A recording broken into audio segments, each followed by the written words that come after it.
This is Multiplane Tales.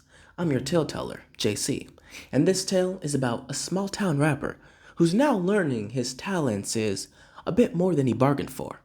And if you enjoy it, drop a like, and if you want your tale told, you can send it to multiplanetales@gmail.com.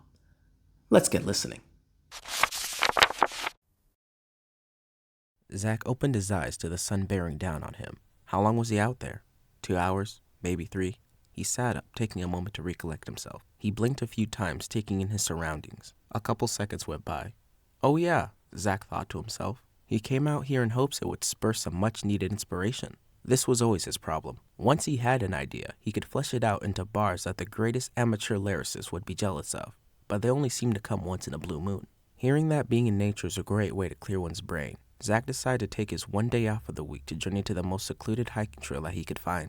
He drove a good 3 hours until he reached his destination. Now, Zach isn't an outdoors person. Most of his time is either spent writing in his notebook or in the pages of a thesaurus. Outside, he didn't have time for silly things like that. He didn't have time for anything that didn't involve improving his rap future. That is why he almost failed out of high school, and that is why he's living with his parents working 6 days a week. His parents pleaded and pleaded, but the only thing Zach could focus on was his music. When they heard that he had decided to go on a walk, they were elated. His father drove to the nearest grocery store and bought him some bottled water, a pack of trail mix, as well as a micro first aid kit. "Everything you could ever need for that hike, son. They will be in this bag," said his dad. He handed Zach the backpack and the car keys. Like emotional parents watching their only child leave for college, his mother cried tears of joy as his dad pulled her in. "It's okay, baby," said his dad, as he also fought to hold back tears. "I'm proud of him, too." "Oh, Zach, watch out for bears. I heard they be on the prowl." Zach wasn't sure if he heard that last part correctly. He was already out of the driveway by the time his mother had started crying. He figured he had just misheard his father. Bears still shouldn't be that close to the city, he thought. That 3-hour drive felt like an eternity to him. He had downloaded a dozen or so beats that he was testing, but he was sick of those by hour 2. With no service, hour 3 was driven entirely in silence. He arrived there a couple hours past noon. He stepped out of his car and looked around. Zach took a second to listen to the sounds of nature, then scoffed. He didn't understand what people liked about the woods. It smelled different, crap was unpredictable, and he was already attracting some mosquitoes. He looked back into the car, debating whether or not to go back. He had told his parents he wouldn't be back till after nightfall. If he went back now, he would face another one of his dad's speeches about the so-called responsibilities of a man. That's something he didn't need. Zach locked the car behind him, did some quick stretches, and took off on the first trail he saw. It had rained some days ago, which led to numerous puddles all over the trail. Zach jumped from rock to rock so he could avoid landing in them. He saw a clearing that led to a seemingly beautiful view of his surroundings. He walked off the path to it. As he got beyond a bit of brush, he noticed there was a big rock that was crudely in the shape of a long chair. A little winded from all the jumping, he sighed and closed his eyes. That inspiration he had been hoping for had not come. He looked at his phone.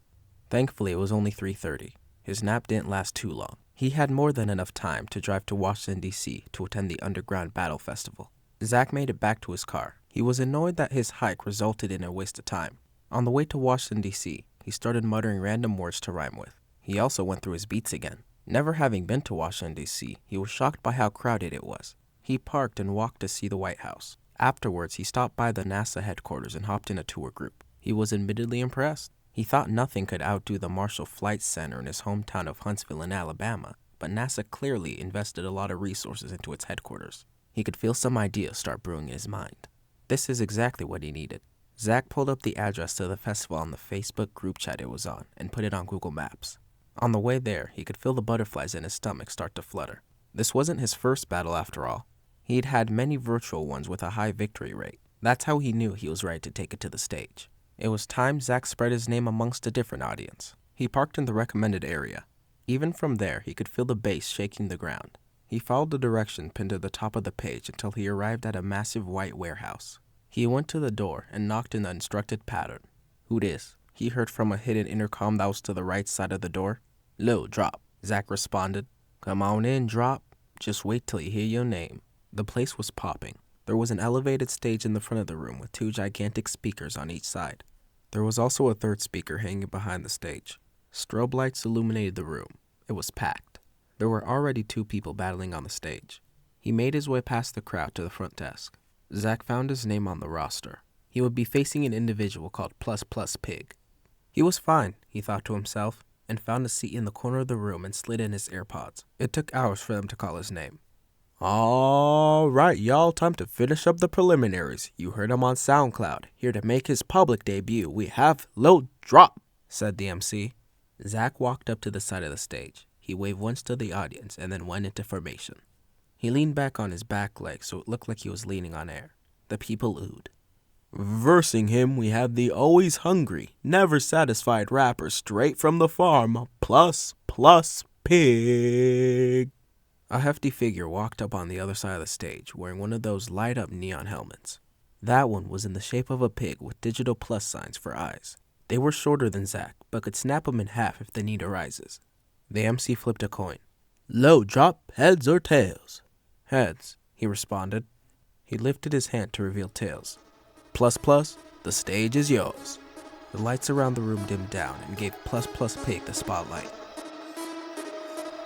Oink, oink, motherfuckers! Low drop, you only leaving ripples. You battling the sea, boy, and all of you crippled. You come into my turf, but I did my research.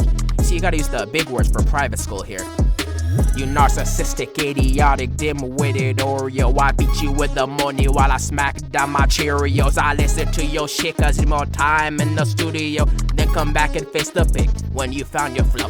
Oh, you got the pig all hungry now. My stomach be growling. You best not run my prayer, I be out prowling. Plus Pig was getting heated now. He was starting to jump, actively trying to bump into Zach, who wasn't budging.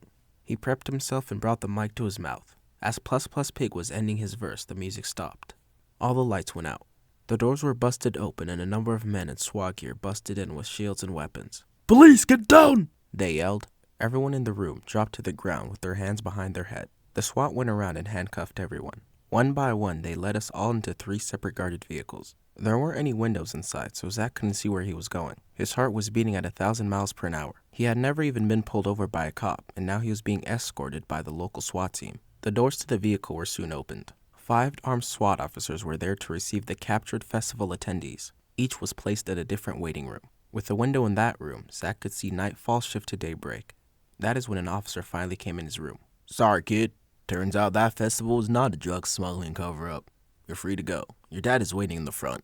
Fuck, Zach thought. He left the room. He could already feel the anger emitting from his father before he could even see him. Zach, in the car, he muttered. He looked back at the officer. You will be hearing from my lawyer. Zach followed his dad to the car. The first 30 minutes were driven in a painful silence. So, we're lying now, huh? Zach remained silent. Is that bullshit worth it, Zach? I just picked you up from jail. Jail? Kid, go to college or I'm kicking you out. This was the last straw. Neither of them said a word for the remainder of the ride home. When they arrived home, Zach rushed to his room and slammed the door. Tears were streaming down his face. Everything that could have gone wrong did. Somehow, he was even arrested. More importantly, though, no one got to witness his rapping. He could vaguely hear his parents argue in the distance, but it felt so far away. Encumbered by sadness, Zach fell asleep in his now damp pillow. Little Drop opened his eyes back on stage at the festival. Plus Pig was finishing up his verse. The crowd was mildly entertained by Plus Pig, but now they could feel the drop. This drop gonna make a big wave, he thought to himself. The spotlight fell on him. The beat played. He opened his mouth, but nothing came out. Plus Pig pointed and jeered at him. He saw the rest of the audience all point and laugh. His biggest fear was coming true. He didn't have the courage to run away either. The MC took the mic from his hands. Hey kid, this just ain't for you. The MC waved his hand. Everyone in the room stopped laughing. Dead expressions now replaced their mocking sneers. You are the chosen son. Just not this way. Just feel. His alarm went off. The sun was high in the sky. He checked his phone. 11 a.m. The time that the results of the festival were supposed to be posted. He impulsively went to the page. Zach didn't think he would find any results posted there, but he was surprised to find the page deleted.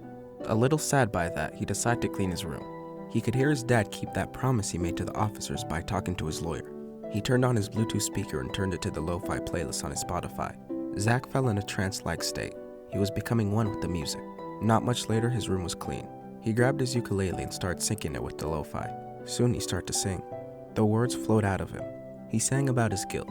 He didn't want to lie, but it was what he thought was right to one day have his parents be proud of him. He sang about his embarrassment. What if he truly wasn't born to be a rapper? Zach strummed that ukulele as if he had done it for centuries. His voice carried throughout the house unbeknownst to him.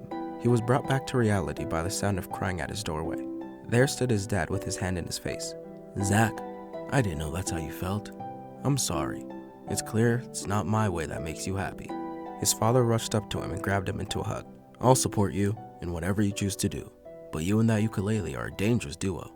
Zach returned his father's hug as he too started crying. The two sat on his bed as Zach told him how he started learning the ukulele as a bet. That night, both those lads went to bed happier than they have been in a long time. As Zach lay in his bed reflecting on his day, he heard some commotion from downstairs. He thought nothing of it, but he did have to pee before going to bed. He opened the door. In front of him were two tall dudes in black suits and shades. They gave him Mad Men in Black vibes. Zachariah Brown, said one of the men. Yes, he could force people to feel his emotions through some music. Beautiful, said the first man. He sprayed something into Zach's face. One man caught him before he completely fell. Zach caught glimpses of the whereabouts of the men moving his body. He counted about 20 of them. The parents have been dealt with, he heard as they dragged his body downstairs. Before blacking out again, he came back into consciousness to hear. Make sure it looks like we were never here. First, we save America. Then, the world. Zach zonked out again until finding himself in the interrogation room he was now in. Thanks for listening to this episode of Multiplane Tales. If you enjoyed it, why not check out our other episodes? But if you want the latest episode, check out your preferred podcasting platform like Spotify or Apple Podcast. But if you want your tale told, you can send it to multiplanetales@gmail.com. Again, thanks for listening, and let's get listening.